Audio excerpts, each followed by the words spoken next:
Hi guys, welcome back to my next video. നമ്മൾ ഇന്നിവിടെ നോക്കാൻ പോകുന്നത് ഹിന്ദിയിൽ പുറത്തിറങ്ങിയിട്ടുള്ള കിൽ എന്ന് പറയുന്ന സിനിമയെ കുറിച്ചിട്ടാണ്. ഈ ഒരു സിനിമ കാണാനുള്ള പ്രധാന കാരണം എന്ന് പറയുന്നത് ഈ ഒരു സിനിമ മോസ്റ്റ് വയലന്റ് ആയിട്ടുള്ള ഇന്ത്യൻ സിനിമ എന്നുള്ള ടാഗോട് കൂടിയിട്ടാണ് ഈ ഒരു സിനിമ ഇറങ്ങിയിട്ടുള്ളത്. ഒപ്പം തന്നെ നമ്മുടെ പ്രധാന ഡയറക്ടേഴ്സ് ഒക്കെ പറഞ്ഞിട്ടുണ്ടായിരുന്നു ഈ ഒരു സിനിമ 2023 ഏതൊരു ഫെസ്റ്റിവലിന് റിലീസ് ചെയ്തിട്ടുണ്ടായിരുന്നു.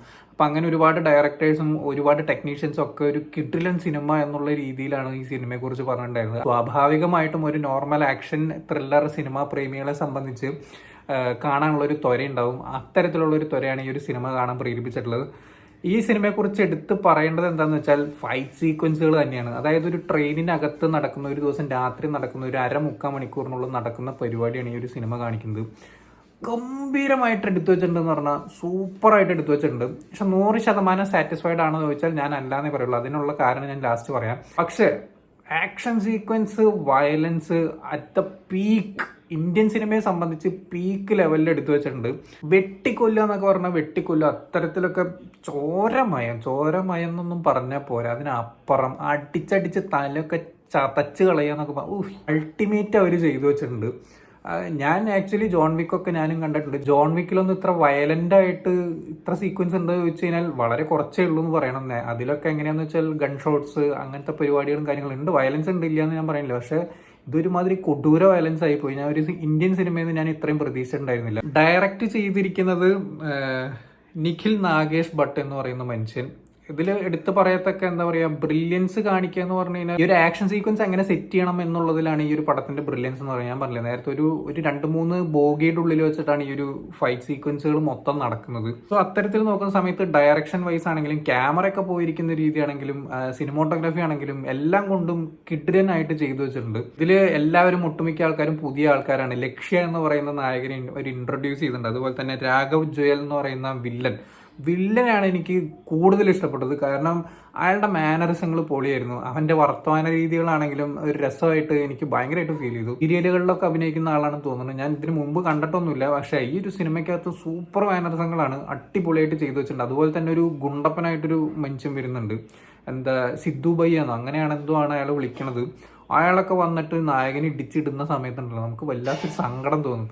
കാരണം എൻ്റെ അമ്മാതിരി ഊക്കുള്ളൊരു മനുഷ്യൻ, നമ്മുടെ എന്താ പറയുക, അയാളെ കണ്ട നായകനെ ഇടിച്ചിടുന്നുള്ളൊരു ഫീല് വരും. ആളും അടിപൊളിയായിരുന്നു. അയാളെ കൊല്ലുന്ന രീതിയൊക്കെ സൂപ്പറായി. പക്ഷേ ഞാൻ പറഞ്ഞല്ലോ 100% സാറ്റിസ്ഫൈഡ് അല്ലാന്ന് ഞാൻ പറഞ്ഞില്ല. അത് ഞാൻ ലാസ്റ്റിലേക്ക് പറയാം. അതുപോലെ തന്നെ ക്യൂട്ടായിട്ടുള്ളൊരു നായിക, നല്ല രസമായിട്ട് അവരും ചെയ്തിട്ടുണ്ട്. അവരുടെ ഡയലോഗ് ഡെലിവറി ആണെന്നുണ്ടെങ്കിലും ആ ഒരു പ്രേമം, ആ ഒരു സീക്വൻസ് ഒക്കെ നല്ല രസമായിട്ട് വന്നിട്ടുണ്ട്. സിനിമോട്ടോഗ്രാഫി റാഫെ മഹ്മൂദ് എന്ന് പറഞ്ഞിട്ടുള്ള ആളാണ്. അതുപോലെ edited Sivakumar V Panicker. Action സീക്വൻസുകളൊക്കെ എഡിറ്റ് ചെയ്തിരിക്കുന്ന പൊളിച്ചടിക്കിയിട്ടുണ്ട്. സൂപ്പറായിട്ട് കട്ട് പടയെന്ന് പറഞ്ഞ് വന്നിട്ടുണ്ട്. അതുപോലെ തന്നെ മ്യൂസിക് ചെയ്തിരിക്കുന്ന 3 പേരാണ്.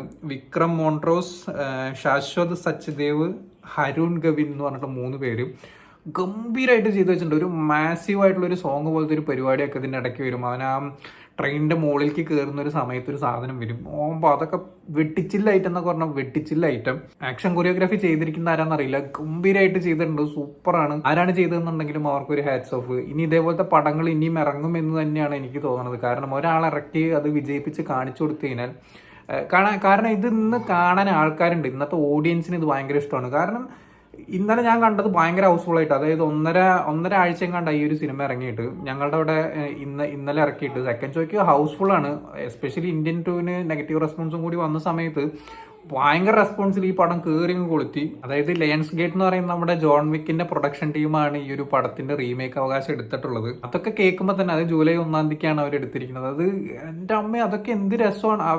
അവരതൊക്കെ കണ്ടിട്ട് അവർ എന്തായിരിക്കും വിചാരിച്ചിട്ടുണ്ടാവും ഇന്ത്യൻ സിനിമയെ കുറിച്ചിട്ട്. പ്രൗഡാണ് നമുക്കൊക്കെ. സോ ഇത്തരത്തിലുള്ള ഒരു കിടുക്കാച്ചി സാധനങ്ങൾ ഇനിയും പുറത്തിറങ്ങട്ടെ ഇന്ത്യൻ സിനിമയിൽ നിന്ന് ആലോചിക്കുകയാണ്. ഇതിന്ന് വലിയ സ്റ്റോറി ഒന്നും പ്രതീക്ഷിച്ച് പോകണ്ട. ഒരു സിമ്പിൾ ആയിട്ടുള്ള ഒരു സ്റ്റോറിയാണ്. 2 കമാൻഡോസ് ഒരു ട്രെയിനിൻ്റെ ഉള്ളിൽ ഒരു സാഹചര്യത്തിലുണ്ട്.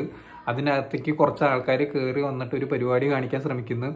അതിന് അവിടുന്ന് പൊരിഞ്ഞടി എന്ന് പറഞ്ഞാൽ പൂരടി. 10 മിനിറ്റ് കഴിഞ്ഞാൽ പടം അങ്ങോട്ട് ട്രാക്കിലാണ്. 10-15 മിനിറ്റ് കഴിഞ്ഞാൽ പടം ട്രാക്കിൽ അങ്ങോട്ട് കയറും. ഉമ്മാര് ട്രെയിനിൽ കയറുന്നതോട് കൂടിയിട്ട് ആ വില്ലനെയും കൂടി കാണിക്കുമ്പോൾ നമുക്ക് അങ്ങോട്ട് കൊട്ടുക്കാൻ തോന്നും. അവനൊക്കെ 2 ഞാൻ പറഞ്ഞില്ലേ, ക്ലൈമാക്സിൽ കുറച്ചും കൂടി വില്ലനെ ബ്രൂട്ടലായിട്ട് കൊല്ലായിരുന്നു. കാരണം ഇതിനപ്പുറം ബ്രൂട്ടലായിട്ട് വേറെ ആൾക്കാരെ കൊന്നിട്ടുണ്ട്.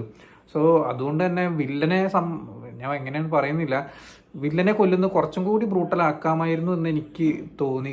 ഇത്രയും കാണിക്കാന്നുണ്ടെങ്കിൽ അതും കൂടി കുറച്ചും കൂടി കൂട്ടി കാണിച്ചു വെച്ചിട്ട് വലിയ സംഭവമാകാനൊന്നും പോകുന്നില്ല. സോ അത് മാത്രമാണ് ഞാൻ നേരത്തെ പറഞ്ഞ സാറ്റിസ്ഫാക്ഷൻ ഒരു 100%ലേക്ക് എത്തിയില്ല എന്ന് പറഞ്ഞത്. കണ്ടവരുണ്ടെങ്കിൽ എന്താണ് നിങ്ങളുടെ അഭിപ്രായം എന്നുള്ളത് താഴെ കമന്റ് ബോക്സിൽ രേഖപ്പെടുത്തുക. വീഡിയോ ഇഷ്ടപ്പെട്ടെന്നായിരുന്നു, ഇഷ്ടപ്പെട്ട ലൈക്ക് ചെയ്യുക, ഷെയർ ചെയ്യുക, കമന്റ് ചെയ്യുക, ചാനൽ സബ്സ്ക്രൈബ് ചെയ്യുന്നവരും മറക്കാതിരിക്കാം. See you in the next video guys.